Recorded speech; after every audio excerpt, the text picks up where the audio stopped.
يمنع التراب يمنعه. والله انا عملت بقى حائط من الاشجار، لبست ماسك، بنظف كل شويه، اغسل انفي. انا قبل ما دخلت عندكم هنا رحت غسلت انفي عده مرات قبل ما اتكلم عشان اعرف اتكلم كويس، بغسل انفي. احنا بنعملها ساعات ما بنتوضى بس، لكن مش هنقعد اعمليها بقى عده مرات على طول. اللي عنده اللي خايف على انفه ليه بقى؟ انا ما عنديش حساسيه، بس لما بشم الحاجات دي بيتهيج لي الانف، بيضايقني، بحس ان انا فبتخلص منها اول باول. يبقى غسيل الانف ده مهم جدا. ده الفلتر، تمام، نغسل الفلتر عده مرات في اليوم 20 مره غير الوضوء. كل شويه نضفي، مش هيبقى حاجه.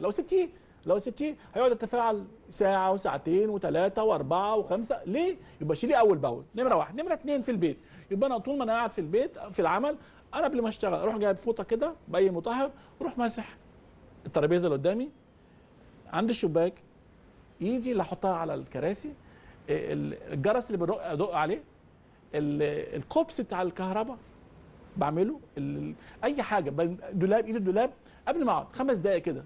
الناس حتى يستغربوا انا بعمل ايه، لان انا كل شويه همسكها بايدي، فكل شويه احتك بالاتربه. طب اقول لك على حاجه يا دكتور.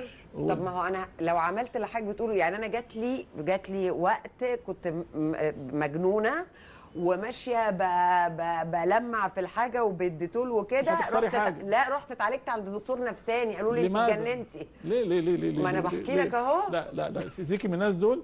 والدكتور قال لك ايه؟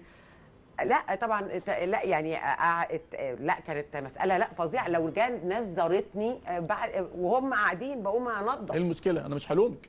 لا اسمعي بس، اسمعي. قول. طيب وانا دلوقتي انا ممكن دلوقتي واحد يجي يزورك دلوقتي، مدرس خصوصي جاي عندك، وراح مدخل لك السيجاره مثلا، وراح كحيل الكحايه، وبعدين طلع عنده حاجه وراح مطلع، يعني ما ينفعش. ضيف اي شيء. يبقى انا بنصح كل الناس اللي هي بتخاف، خلينا من الناس اللي ما بيخافوش. في ناس زي الفل ما بيهمهمش اي حاجه، يقعد على القهوه ويشم ما يحصلوش حاجه. انا بحكي على الناس اللي هم عندهم، ناس عندها حساسيه، وده 40% من الشعب دلوقتي. انت عندك 10% عنده حساسيه في الصدر، و20% انف، غير الحساسيات الاخرى، غير ناس عندها نقص مناعه. الناس دي لازم انظف الترابيزات اللي هيحتكوا بيها، والمقابض اللي هي ايد الباب وايد الحمام، الحاجات دي. حتى في المدارس دلوقتي مدرسه فيها 1000 واحد، انا خايف مثلا على 1000 دول عشان ما يحصلهمش حاجه. طب ايه المشكله اما انا اجيب كل واحد يجيب مطهر، مش هقول على اسمه، اي مطهر في الصيدليه، وفوطه بسيطه كده او بخاخ، واروح على كل ايد الباب. مش دي يا دكتور، بما اننا بنتكلم على المناعه كمان، حضرتك حساسيه ومناعه، مش اوقات الحاجات دي بتدي مناعه للجسم برضو؟ مفيش مانع. احنا هنتكلم دلوقتي على الناس اللي ممكن، ما بص حضرتك، مصر فيها كام دلوقتي؟ 95 مليون. تقريبا هم بقوا 95 تقريبا. لسه سايباهم اول امبارح 90. 95 مش كلهم جالهم انفلونزا. صح؟ يعني اكيد مثلا 90 مليون ولا همهم اي حاجه، ولا يعرفوا كلمه انفلونزا خالص، دول كويسين زي الفل.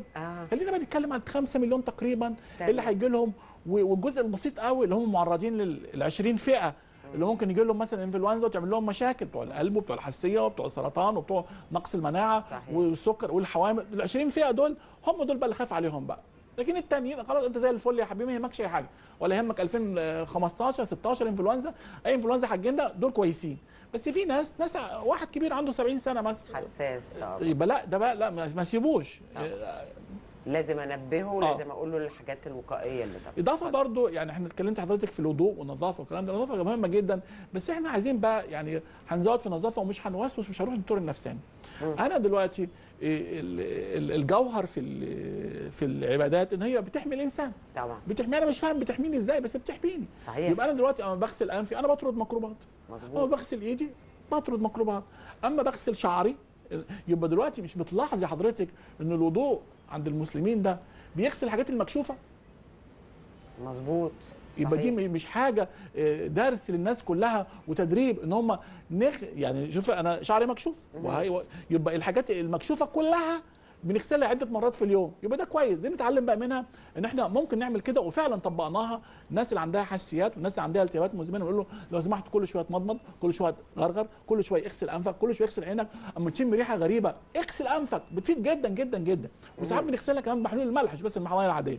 دي واحده. ازاي بتغسلها بمحلول الملح؟ دي سهله، بالاستنشاق، او احنا بننيمه بطريقه كده ونحط السرنجه عادي بالاستنشاق، هدي اعصابك. طيب. او هدي اعصابك بالتنقيط ليه؟ نقط اعملها له نقط، طفل صغير نقط يحطها، بخاخ طيب. في 1000 حل. خلاص. واحنا يعني احنا من الحاجات الملح دي احنا خبراء في مصر اصبحنا فيها، لان احنا بتفرق معانا قوي. المريض بيتحسن قبل لسه ما عملناش حاجه خالص، ولا عالجنا الحساسيه ولا ادينا دواء، ان احنا بدنا ننظف الفلاتر نظفناها، بتفرق معانا كتير. برضو من الحاجات الظريفه عشان الاتربه والكلام ده، ان هو طبعا في ناس حضرتك ماشيه في الشارع دلوقتي وشعرك مكشوف، جت عاصفه من الاتربه مثلا، وعندك حبوب لقاح، حسيت حبوب لقاح، هتيجي على الشعر، هتروحي تدخلي البيت، هتنامي على السرير، يوم حبوب اللقاح تترمي على المخد، يجي الطفل يروح نايم على المخد، يوم يجي هو عنده حساسيه، يبقى الحل اما يكون في الفتره دي واحنا تعرضنا للعواصف والاتربه وفتره الربيع، اما نروح بيوتنا، الناس اللي كلها اللي شعرها طويل تغسل شعرها تمام قبل ما تنام. صح. والشنب والكلام ده لازم، الحاجات دي مهمه قبل ما على الاقل تقعد على السرير يعني. وكمان الملابس كمان بغيرها قبل ما ابتدي ادخل على الفراش. ليه؟ الملابس كلها فيها اتربه من بره، مظبوط، وفيها حبوب لقاح، ودي مشكله كبيره. بعد كده كمان ان انا اشوف بقى في البيت الحاجات اللي بتدخل لي الاتربه والكلام ده، دايما بتلاقي تحت الازاز، عند الباب، عند السخان، فتحات كده بتلاقيها بتدخل الاتربه. في ممكن انا ما اخدش بالي، ولا فتره يوم ورا الثاني بتلاقي كميات كبيره بتدخل من التراب، مش هيرجع تاني بقى، ده هيقعد معايا. والتراب احنا قلنا ممكن يكون فيه ميكروب او ماده بتعمل حساسيه او حبوب لقاح. يبقى استغربتي ليه؟ تمام. لا انا لا ده انا مش مستغربه خالص، انا مركزه جدا عشان بشوف الخطه بتاعتي اللي هتتعمل في البيت اللي جاي. ما يهمكيش اي كلمه الناس يقولوا عليكي، ما يهمكيش، نظفي وبرافو. لا طبعا ولا يهمك، انا بقول لك انا بنظف الحيطان، انا مجنونه نظافه، بس بقول لحضرتك